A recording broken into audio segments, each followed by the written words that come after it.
Hi guys, আমি অভিজিৎ। সবাইকে আমার YouTube channel we need a জবে স্বাগত। এই মুহূর্তে একটি গুরুত্বপূর্ণ প্রশ্ন নিয়ে হাজির হয়েছি, স্টেটমেন্ট কনক্লুশনের উপর একটি প্রশ্ন। আপকামিং এক্সামের জন্য খুব গুরুত্বপূর্ণ স্টেটমেন্ট কনক্লুশন। তোমরা জানোই রাজ্য সরকার থেকে শুরু করে এসএসসি যে কোনো পরীক্ষা আমরা দেখি স্টেটমেন্ট কনক্লুশনের উপর কিন্তু প্রশ্ন থাকে। রিজনিংয়ের একটা দারুণ টপিক, মোস্ট ইম্পর্টেন্ট টপিক। তো চলো, এই ভিডিওতে আমি দেখাচ্ছি এই ধরনের প্রশ্নগুলোকে আমরা কুইকলি ইজিলি কীভাবে সলভ করতে পারি, এবং ফুল কনসেপ্টের সঙ্গে আমি দেখাবো ভিডিওটা, এবং তার সঙ্গে দেখাবো যে অপশনকে কীভাবে এলিমিনেশন করতে হয়। কারণ অপশন এলিমিনেশনের সাথে যদি আমরা করি তাহলে অনেকটা টাইম আমাদের হাতে বেঁচে যাবে এবং তার অ্যাকুরেসির সাথে উত্তর দিতে পারবে। কারণ time elimination is the best process to solve any question. যে কোনো প্রশ্ন সলভ করার জন্য অপশন এলিমিনেশন জানাটা অবশ্যই জরুরি। প্রথমে দেখো কি দেওয়া আছে এখানে স্টেটমেন্টটা, অল প্যারটস আর birds, no parrots is pigeon, এবং কনক্লুশন নিচে দুটো দেওয়া আছে। এবার তারপর নিচে আমরা অপশনগুলো দেখতে পাচ্ছি। তাহলে প্রথমে দেখো আমরা ডায়াগ্রাম বানাবো, তাই তো।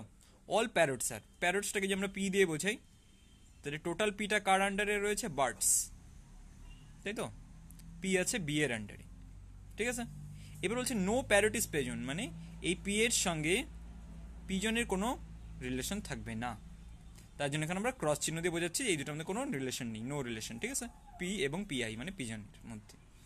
এবার কি বলেছে দেখো conclusion, no bird is a pigeon, মানে কোনো বার্ড পিজন হবে না, মানে বার্ড এবং পিজনের মধ্যে কোনো সম্পর্ক থাকবে না। দেখো এখানে সম্পর্ক কাদের মধ্যে নেই? প্যারট এবং পিজনের মধ্যে কোনো সম্পর্ক নেই, কিন্তু এখানে বার্ডস আর পিজনের মধ্যে কি রিলেটেড কিছু বলা আছে? এখান থেকে আমরা দেখতে পাচ্ছি যে এদের মধ্যে কোনো কিছু সম্পর্ক বলা আছে বা বিষয়ে না। যেহেতু এদের সঙ্গে ডাইরেক্ট কিছু বলা নেই, তার জন্য আমরা এটা কিন্তু কখনোই বলতে পারবো না যে আমাদের অপশন এটা ফলো করবে, তার মানে এটা হবে না।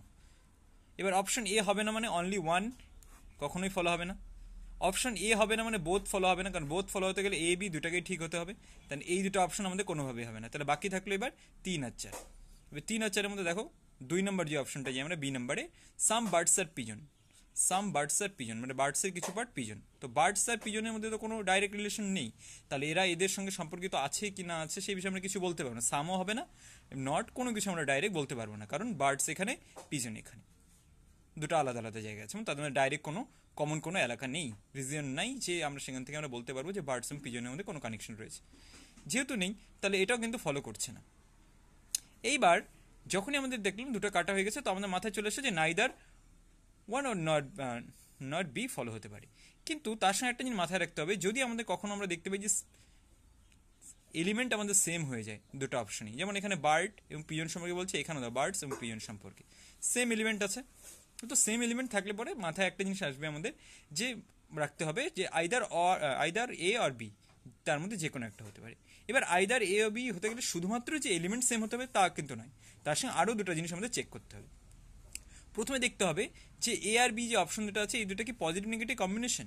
অবশ্যই দেখো no bird is a pigeon, মানে এটা নেগেটিভ একটা স্টেটমেন্ট, কিন্তু some birds are pigeon, some birds are pigeon যেটা রয়েছে এটা কিন্তু দেখো একটা পজিটিভ স্টেটমেন্ট। এটা কি স্টেটমেন্ট? একটা পজিটিভ স্টেটমেন্ট।